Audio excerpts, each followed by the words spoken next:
this is a major E3 for the Halo franchise, I would say. It's fundamental for the future of Halo. Halo 5 Guardians, big deal, coming out very soon. And you saved up a couple of things that you haven't been talking about at all before this E3. Can you tell us a little bit about those things that you revealed here?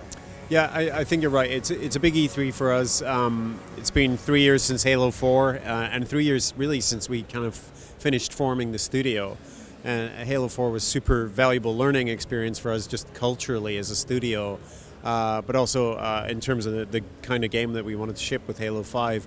So here at E3 in 2015, we're showing a new mode, a new Halo mode called Warzone. And typically our new modes, are things like Capture the Flag and Assault and the sort of iterative versions of existing modes.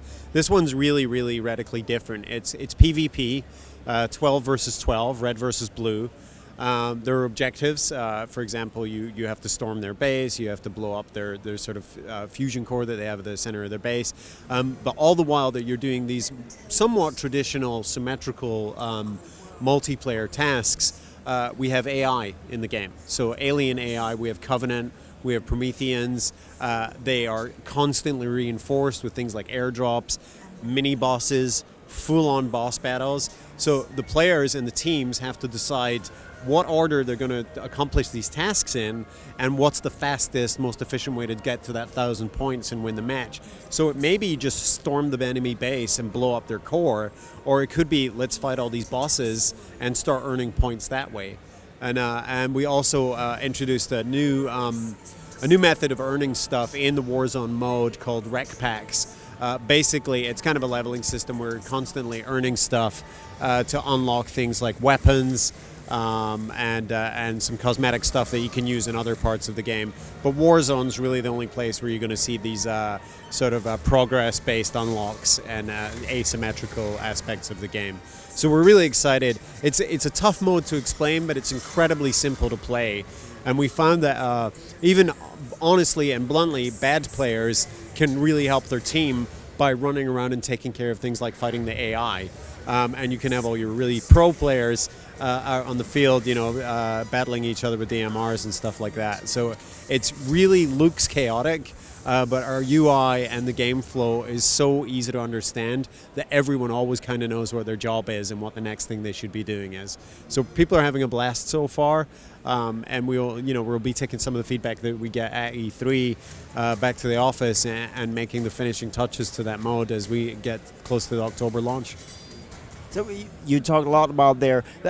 What's the sort of the vision for it, the design vision? What kind of gap, if you will, did you want to fill with this mode? There were really two main philosophies. One was that we wanted to build a multiplayer mode that actually used all of the Halo sandbox. So vehicles, physics, AI, head-to-head combat, PvE combat. We wanted to put it all in one mode that was fun, balanced, and clearly understandable. I think the other part of the philosophy was to really give every kind of player a mode that they could all partake in, because we have players who only play campaign, we have players who only play multiplayer, we have players who only play a single mode in multiplayer, and getting those guys to do other things is really good for our for our community and for the gameplay experience all up. The more players we have doing more things, the better the experience is for everyone. So we wanted to build a mode that actually had something for everyone, and it's an easy thing to say, and it's a really hard thing to get right. But I think we've actually nailed it. You're certainly true there, where you, because I can see some competitive players sort of, turning their, not really liking this mode because it's I don't know, it's not the same sense of accomplishment to kill AI, etc., etc. Yeah. But how do you sort of go about making sure that everyone gets the same sort of feeling of accomplishment? I mean, I think you almost encapsulated it in your question, because I think that a pro player who really isn't interested in fighting AI is sometimes still going to do it because killing that boss might unlock a weapon he needs, maybe a sniper. So there's an element of strategic map control built into the sort of the progression system. So it's not really just about getting the points, it's also about leveling up your team and leveling up yourself so that you can get access to these more powerful weapons. So they will do it.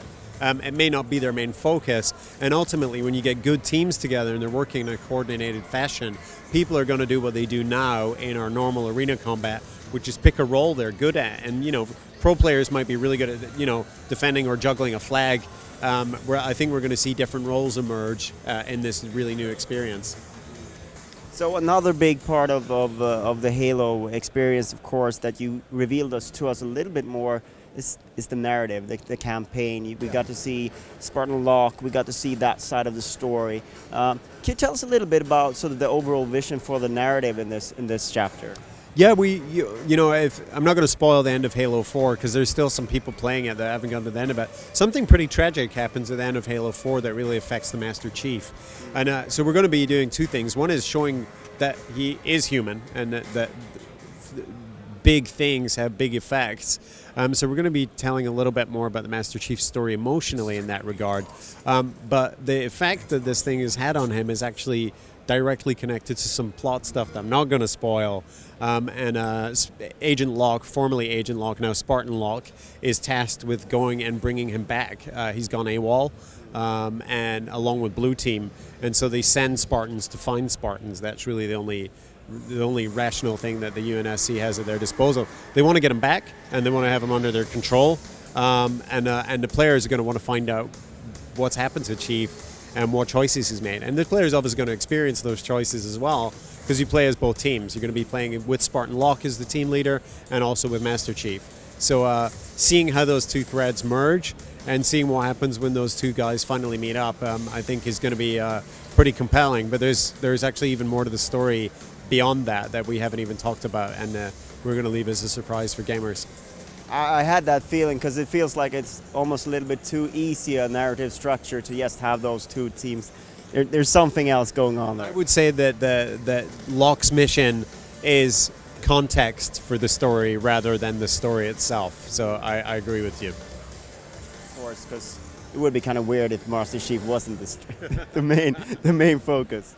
Yeah, and I think people are going to be excited to meet some of the new characters as well.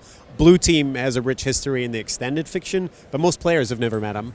And we're releasing an animated series along with the launch of the LE and the LCE editions of the game, which is an adaptation of Fall of Reach, which is really the Master Chief's origin story and the origin of the Blue Team. So you'll be able to find out more about them that way. But the game itself contains more than enough exposition and explanation of who these characters are, so it should be fun. And it's always fun to introduce new characters. And also, Team Osiris are interesting in their own ways. We've got Olympia Vale, we've got Spartan Tanaka, we have Buck, who's played by Nathan Fillion, who was playing the same character, reprising the character that he played in Halo 3 ODST. And he's been promoted from ODST to a Spartan, so it's going to be interesting finding his new feat, because he used to be the top dog in the ODST, and now he's kind of a junior Spartan. So it's going to be an interesting shift for him.